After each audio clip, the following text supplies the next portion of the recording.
Praise the lord. ప్రభువైన యేసుక్రీస్తు నామంలో మీ అందరికీ హోసనా మినిస్ట్రీస్ తరపున హృదయపూర్వకమైన వందనాలు తెలియపరుస్తున్నాను. ప్రభు మిమ్మల్ని ఆశీర్వదించి దీవించునుగాక. ప్రియులారా, పరిశుద్ధ గ్రంథంలో నుంచి ఈ పూట యోబు గ్రంథం 36వ అధ్యాయం 7వ వాక్యాన్ని నేను చదువుతున్నాను. ఆ మాటలు మీరు జాగ్రత్తగా ఆలకించాలని కోరుకుంటున్నాను. నీతిమంతులను ఆయన చూడకపోడు, సింహాసనము మీద కూర్చుండు రాజులతో ఆయన వారిని నిత్యమును కూర్చుండబెట్టును, వారు గణపరచబడుదురు. ప్రియులారా, ఈ వాక్య భాగంలో నీతిమంతునికి కలిగే ఆశీర్వాదాన్ని మనం చూస్తున్నాము. యేసు రక్తం చేత మనం నీతిమంతులుగా తీర్చిదిద్దబడతాము. పరిశుద్ధాత్మ శక్తిని పొందుకొని మనం నీతిని ధరించుకునే వారం అవుతాము. యేసుక్రీస్తు యొక్క సత్ప్రవర్తనను అన్వయించుకొని మనం నీతి మార్గంలో మనం నడిపించబడగలుగుతాం.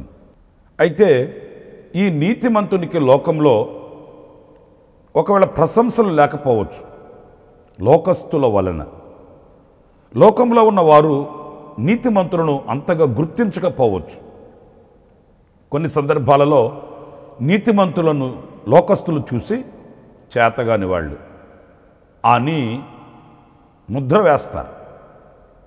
కానీ నీతిమంతునికి కలిగే ఆశీర్వాదాన్ని క్రీస్తులో మనం చూడాలి, ప్రభువులో మనం చూడాలి. అంతేగాని నీతిగా నిజాయితీగా యథార్థంగా బ్రతికితే లోకంలో ఏముంది అంటుంటాం ఊత పదం. నిజమే, నీతిమంతునికి లోకంలో లోకస్తుల మధ్య లోకస్తుల ద్వారా మనకేమీ లేదు, క్రీస్తులో ఉంది, ప్రభు ద్వారా మనకుంది అన్నప్పుడు ఆ దీవెనకరమైన అనుభవాల్ని చవిచూచి నీతిని మనం అనుసరించాలి, నీతిమంతులమై మనం బ్రతకాలి. ఈ నీతిమంతునికి కలిగే ఒక దీవెన ఏంటి అంటే, నీతిమంతులను ఆయన చూడకపోడు, సింహాసనం మీద కూర్చుండు రాజులతో కూడా ఆయన వారిని కూర్చుండబెడతాడట. అంటే దేవుని మూలముగా హెచ్చించబడడం, మనుషుల చేత హెచ్చించబడడం కాదు. మనం కోరుకునేది అదే. వాళ్ళు నన్ను హెచ్చించలేదు, వీళ్ళు నన్ను హెచ్చించలేదు, వాళ్ళు నన్ను గణపరచలేదు, వాళ్ళు నన్ను పట్టించుకోవట్లేదు. ఇదే బాధ మన హృదయంలో వేదనగా మిగిలిపోతుంటుంది. కానీ దేవుని చేత ఒక వ్యక్తి గణపరచబడ్డప్పుడు, దేవుని చేత ఒక వ్యక్తి హెచ్చించబడ్డప్పుడు ఆ దీవెన, ఆ ఘనత ఉన్నతంగా ఉంటుందండి. లేఖనాల్లో మనం చాలా చోట్ల మనం చదువుతాం దేవుని చేత హెచ్చించబడిన నీతిమంతులను. దానియేలుని దేవుడు హెచ్చించాడు, షడ్రక్ మెషక్ అబేద్నెగోల్ని దేవుడు హెచ్చించాడు, నీతిమంతులైన వారిని నోవాహుని దేవుడు హెచ్చించాడు. ఇలాగా ఎన్నో వాక్యాలు మనల్ని పురుకొల్పుతాయండి. నీతిని అనుసరించి దేవుని ఘనతను, దేవుని ఆశీర్వాదాన్ని ఆయన మూలముగా కలిగే హెచ్చింపుని పొందుకొని పత్రికలై సాక్షులైన మన పితరులను ఎందరినో మనం చూస్తామండి. ప్రేమైన దేవుని బిడ్డలారా, నీతి అనేది మనకొక హెచ్చింపు, మనకొక ఉన్నత స్థితిని తీసుకుని వస్తుంది అనేది ఈ వాక్యంలో మనం నేర్చుకోవలసి ఉంటుంది. ఇంకొక వాక్యాన్ని కూడా నేను మీకు జ్ఞాపకం చేస్తాను. అది 34వ కీర్తన 15వ చరణంలో ఒక చక్కటి మాట ఉందండి. యెహోవా దృష్టి నీతిమంతుల మీదనున్నది, ఆయన చెవులు వారి మొరలకు యొగ్గియున్నవి. ఎంత శ్రేష్టమైన ఘనమైన మాట చూడండి. ఆయన యొక్క దృష్టి నీతిమంతుల మీద ఉందంట. మనమేమో మనుషుల దృష్టి ఉండాలని కోరుకుంటాం, వాళ్ళ దృష్టిలో మనం బ్రతకాలని కోరుకుంటాం, వాళ్ళ మనసులో మనం నిలవాలని కోరుకుంటాం. దేవుని దృష్టిలో ఉన్నామా లేదా అని మనం యోచించమండి. ఒకవేళ లోకం ఏకం కావచ్చు, లోకులందరూ కాకులై మాట్లాడవచ్చు, ఎన్నో విపత్తులు ఆపదలు మనకు ఎదుటి నిలబడవచ్చు. కానీ నా ప్రియ సహోదరులారా, దేవుని దృష్టిలో నేను ఉన్నాను, ఆయన దృష్టి నా మీద ఉంది, ఆయన నన్ను చూస్తున్నాడు అనే భావన మనకున్నప్పుడు మనం దేనికి కూడా తముకము, దేనికి కదలమండి. స్థైర్యము, ధైర్యం కలిగి మనం ముందుకు వెళ్ళగలుగుతాము.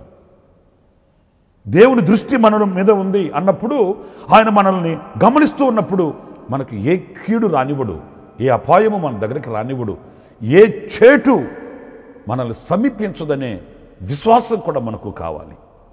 ఇంట్లో చిన్నపిల్లలు ఉంటారండి, ఆడుకుంటూ ఉంటారు. తల్లిదండ్రులుగా పెద్దవాళ్ళగా చూస్తుంటాం మనం. ఆ చిన్నపిల్లల దగ్గరికి ఏదైనా విషసర్పం కానీ ఏదైనా పురుగు పుట్ట వస్తున్నప్పుడు వెంటనే మనం పరిగెత్తుకుంటూ వెళ్ళి మన బిడ్డను కాపాడుకుంటాం కదా. మరి మనం అంత తెగించి వెళ్ళి మన బిడ్డలకు మనం అంత భద్రతను ఇవ్వగలిగితే సర్వశక్తి గల దేవుడు మనల్ని చూస్తూ ఊరుకుంటాడా? మనకు కీడు కలుగుతుంటే, అపాయం కలుగుతుంటే, శత్రువులు మన మీద విరుచుకు పడుతుంటే ఆయన చూస్తూ ఊరుకుండేవాడు కాదు కదా. ఆయన దృష్టి మన మీద ఉన్నది. ఇంకొక చక్కటి శ్రేష్టమైన మాట ఏంటంటే, ఆయన చెవులు మన మొరను ఆలకిస్తున్నాయట. నీతిమంతునికి కలిగి దీవెన చూడండి. మనం ఏం మాట్లాడినా, ఏది ఆయన సన్నిధిలో విన్నపించుకున్నా, ఏది పలికినా ఆయన చెవులు వింటున్నాయి. మనం మాట్లాడే ప్రతి మాట వింటున్నాడు. మనం చేసే ప్రతి ప్రార్థన ఆయన ఆలకిస్తున్నాడు. ఆయన ఆలకించి వెంటనే మనకు ఆయన ప్రత్యుత్తరం ఇస్తాడు, జవాబిస్తాడు. మనం మనుషులతో చెప్పుకోవచ్చు, ప్రయోజనం ఏమి కలగకపోవచ్చు, కానీ దేవుడితో అలా కాదు. ఆయన వెంటనే సమాధానం ఇస్తాడు, వెంటనే పరిష్కారం చూపిస్తాడు, వెంటనే ఆయన వారికి మార్గం చూపిస్తాడు. నీతిమంతులను ఆయన విడువడట, ఆయన వారిని చూడకపోడట. ఆ మాట చదువుతుంటేనే మనకి ఎంత ఉత్సాహం కలుగుతుందండి. కొన్ని సందర్భాల్లో మనం మాట్లాడుకుంటున్నప్పుడు ఏదైనా వివాదాలలో మనం మాట్లాడుతుంటాం, దేవుడు చూస్తున్నాళ్లే అంటుంటాం, పైనున్నవాడు గమనిస్తున్నాళ్లే అంటుంటాం. ఇవి మాట వరకే కాదు, మన జీవిత అనుభవాలలో అన్వయించుకోవడానికి నా మొర ఆయన ఆలకిస్తున్నాడు అని మనం ప్రతిదీ ఆయన సన్నిధికి వెళ్ళి చెప్పుకోగలగాలి, ఆయనకు వివరించుకోగలగాలి, ఆయనకి మనవి చేసుకోగలగాలి. కొంతమంది ప్రార్థన చేయరు. ఎవరైనా ప్రార్థన చేస్తుంటే వాళ్ళ దగ్గరికి వెళ్ళి వాళ్ళకి చెప్పుకుంటారు. ఎందుకు మనకు అగచాట్లు?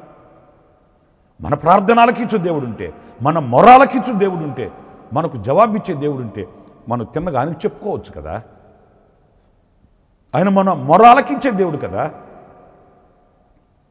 నా ప్రియమైన సహోదరులారా, అబ్రహాము ప్రార్థన చేస్తే ఆయన వినలేదా? హిజ్కియా ప్రార్థన చేస్తే ఆయన వినలేదా? మన పితరులు వాళ్ళు దేవుని సముఖంలో మొరపెట్టినప్పుడు ఆయన వాళ్ళకి జవాబు ఇవ్వలేదా? మరి మనం ఎందుకు విశ్వసించలేకపోతున్నాము? ప్రభుత్వం ఎందుకు మనవి చేసుకోలేకపోతున్నాం అనేది మనం ఆలోచించాలి. గనుక నీతిమంతులను ఆయన హెచ్చిస్తాడు. 2, నీతిమంతులను ఆయన చూస్తున్నాడు, వాళ్ళ మొర ఆయన ఆలకిస్తున్నాడు. ఇంకొక చిన్న వాక్యాన్ని నేను మీకు జ్ఞాపకం చేస్తాను. అది సామెతల గ్రంథం 12వ అధ్యాయం 13వ వాక్యంలో, పెదవుల వలన దోషము అపాయకరమైన ఉరి, నీతిమంతుడు ఆపదను తప్పించుకొనును. పిల్లలు చూడండి, నీతిమంతులట ఆపదను తప్పించుకుంటారట. ఆయన తప్పిస్తాడు. నీతిమంతునికి కలుగు ఆపదలు అనేకములు, వాటిలన్నిటిలో నుండి యెహోవా వారిని విడిపించును, తప్పిస్తాడు. నీతిమంతులకు ఆయన తప్పించు దేవుడిగా ఉంటాడు. ఆ నీతిమంతులకు కలిగే ఆపద ఏదైనా ఆయన గుర్తించినప్పుడు వెంటనే ఆ స్థితిలో నుంచి ఆయన వారిని తప్పిస్తాడు. మనం నీతిమంతులమైతే మనకు తెలిసినా తెలియకపోయినప్పటికీ దేవుడు మనకు ఒక కాపరిగా ఉంటాడు, నాయకునిగా ఉంటాడు, సంరక్షకునిగా, పోషకునిగా ఉంటాడు.